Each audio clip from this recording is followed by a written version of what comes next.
First of all, Slow Horses fits into this genre, the spy thriller that has a really long tradition in Britain.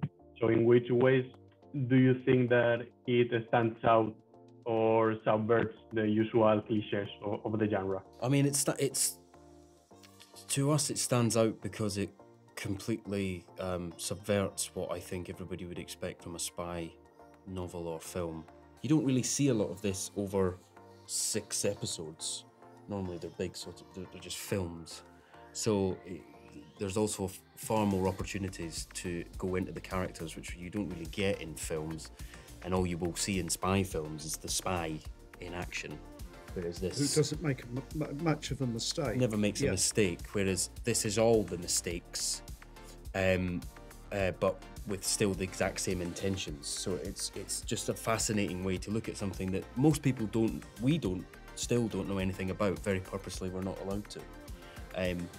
So I think it's probably, I'd imagine, as close as you get to what it's like working for MI5. I'd imagine this is the closest that there's ever been shown.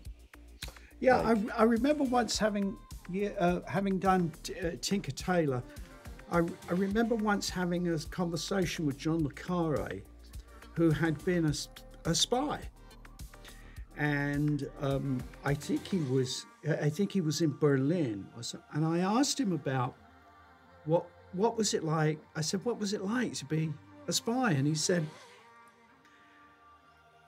that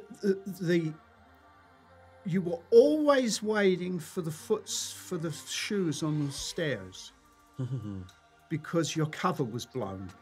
You always worried about your cover being blown and waiting for the footsteps on the stairs.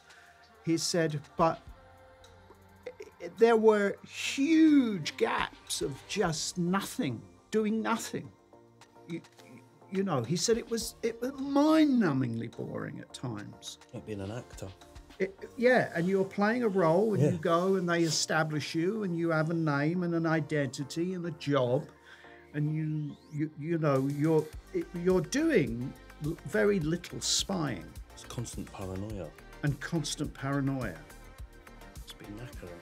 Yeah, I wouldn't fancy it myself. And I was talking earlier with Olivia and Saskia, and they told me that someone described to them in the production crew, I guess, that Slow Horses was kind of Batman, but with farts.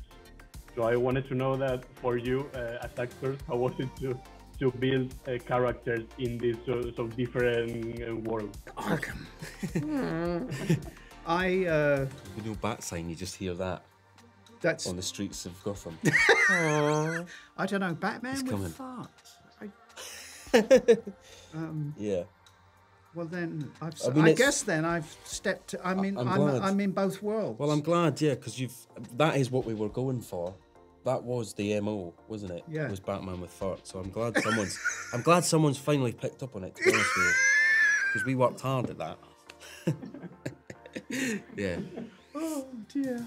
He shows, well, Mick, who wrote the books, Mick Herron, who wrote the books, but obviously Will Smith, who's written these wonderful scripts. It really shows all the foibles, doesn't it? It shows all the. That's what I see it. It has a trajectory, a plot. Which kind of is in a way mechanical and just it takes care of itself. But it's a show about character.